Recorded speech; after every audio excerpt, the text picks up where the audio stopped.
So hey guys, and welcome to the second layout update for January of 2017. As you can see, I have the track installed on my new layout. This is almost the final track, and I've done a bit more, so let's get right into it. So first major change, obviously, is that all of the track has been laid. So this is all of the final track. All of it is, well, most of it is the Pico track from my SCARM template over there. And I ordered it. You can see all of the boxes and stuff over there. It was a lot of track. So yeah, all of it is in place. This is like 99% of the final placement of the track. I might change something around here and on the other side on the force radius curve, but I'll get into more of that later. And so all of the points are installed, the yards are in place, the container yards fit perfectly. It can perfectly fit my container train. The junctions are working very well. Pico points are very smooth, and these streamline points are phenomenal. Pico points are interesting actually because they're infrared, which means that they do not conduct electricity through the junction. So for example, if you had the point switched that way, electricity would only go to that track and not to that track. So what I did was I found an old box of my Hornby point clips that conduct the electricity through the rails so that both sides of the point can get electricity. So for most of my points, I installed those. They just go in these little sections right here to make sure that electricity flows to all parts of the track. I used them over here and over here. Because I had a limited number, I did not want to use them everywhere as to waste them up. So what I did was I found some Hornby track clips that can distribute the power across different loops. I got these a while ago, back in 2012, believe it or not, when I first got my Hornby Pendolino set. And I got one of the expansion packs for the track mat, and it came with one of these. And I didn't really know what to do with it, so it sat in a box for a good 5 years, or 4.5 years. And then recently I was like, how can I distribute the power to the inner loop without the track clips? And so I thought of that. And so this is working really well. It does work with the DCC system. So now the inner loop has power, and you can just see my Class 66 train. It's the Arriva train's wheels going along there. And to supply power, I'm using a Bachmann track clip, because obviously it's a Bachmann system, so the Bachmann connectors. And so thankfully Hornby tracks, because it's set track, and they know that it's going to be people who don't have a lot of knowledge in wiring and soldering. They put little gaps in the sleepers. Actually, if I can show you over here, if it can focus, that little gap in the sleepers, like right there, you can see the light shining through. That's to put the track clip so that power can go from the power pack to the rails. So that's really helpful. And also, surprisingly, the Pico fourth radius tracks also have the provisions for the track clips, so that's how I'm plugging in the power distributor. Most Pico track doesn't have it because it's for higher end modelers, and most people on professional layouts, they wire in the tracks, like they solder in wires to the tracks so that electricity can get to them. But I don't know how to do all that, so I'm just doing the old-fashioned method of a power connector.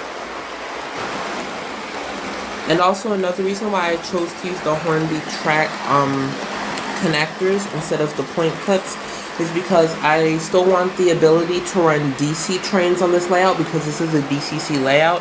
But in the future, I still want to have plans to run my American trains, which all of them are DC at the moment. And so I will probably drill a hole here so that a DC controller, a Hornby DC controller, can connect to those pins, because the pins for the Hornby DC controller will fit into this connector. And then over here, I can connect a Bachmann DC controller. So a Bachmann DC controller would control the outside loop, and a Hornby DC controller would control the inside loop. And then because these points are not connected electronically, they would be isolated, so the electricity would not interfere with individual train running. And so when my American trains run in the future, they have a place on the layout too. And while we're on the subject of track, I just quickly want to point out the fact that this is the first time that I've ever dealt with FlexiTrack, and it was an interesting experience because you have to cut it yourself. I got some supplies earlier this week, including a track cutter. So yes, you have to cut the track and the sleepers yourself to the proper length. And it's pretty difficult to cut the track. Pieces will go flying, and thankfully I had my goggles, so you know, safety first, always wear goggles when cutting track, because little sharp bits of metal and plastic will go flying, and you do not want those to get into your eye. So, you know. Yeah, and this was really interesting. It's pretty difficult getting it exactly right, because the rails do move around, and the track does curve. As you can see like that, it curves ever so slightly. And so while you're working with it, you have to make sure that you keep it straight, or whatever shape you want it to be in. And as you can see here, there are gaps in the sleepers from where I used the FlexiTrack. And that's mainly because when you cut the FlexiTrack, in order for the fish plates to fit onto the rails, you have to cut off the sleepers. As you can see, because unlike normal tracks, where there is a gap underneath the rail, if you can focus. Right. Normal track, there's normally a gap between the rail and the sleeper, so that fish plates can slide underneath. But FlexiTrack doesn't have that, so you just have to cut out the whole sleeper altogether. But because you have to cut off the sleepers, I have a whole pile of them over here. Oh dear, my Class 67 just derailed. Okay, let me just stop that. Yeah, so over here I have a pile of the sleepers that I cut. And so while I'm ballasting the layout, I will go around and put the sleepers underneath the track so that it looks more realistic and more filled in. And also talking about FlexiTrack, when I said I might change something over here, I was talking about the straight track here to separate the 4th and 3rd radius curves going into the station. And since I built the layout, I've realized that this gap is a bit too large, and this is a bit too wide for a platform, because I want the platform to be about this length with it, which is about 2 3/4 of an inch wide, and this gap is currently about 5 inches wide. So what I have to do is I have to cut a piece of FlexiTrack to go here and on the other side over there, so that when pushed together, the tracks will line up so that it'll have just enough space to fit the platform, but also leave enough space so that there's clearance for the train, so that, you know, when they swing off of the curve or something, that they don't hit the platform. So that's going to be a bit of a challenge.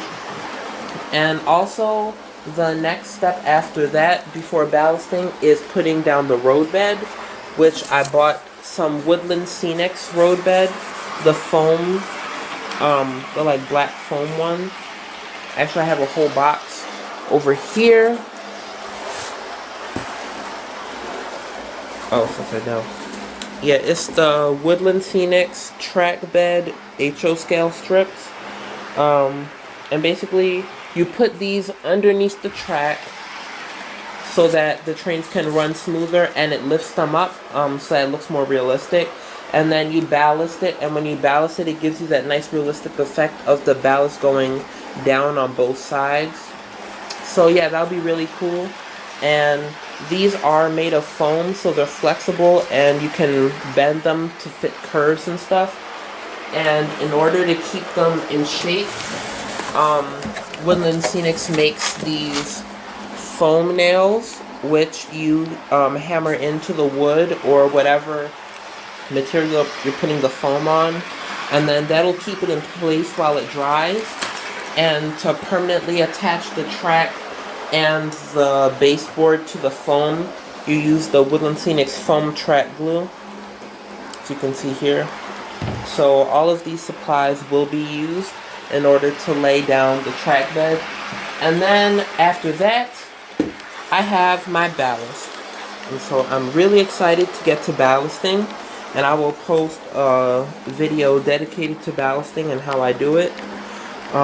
So look out for that in the next month's time. That's about when I should be starting to ballast and move on from the track and move on to scenery. And so yes, this is a really exciting time for the layout, and a lot of progress is being made. So that's pretty much it for this layout update. As I said in the last update, I will be posting many more of these videos over the coming months because a lot of progress is being made. So keep looking out for that.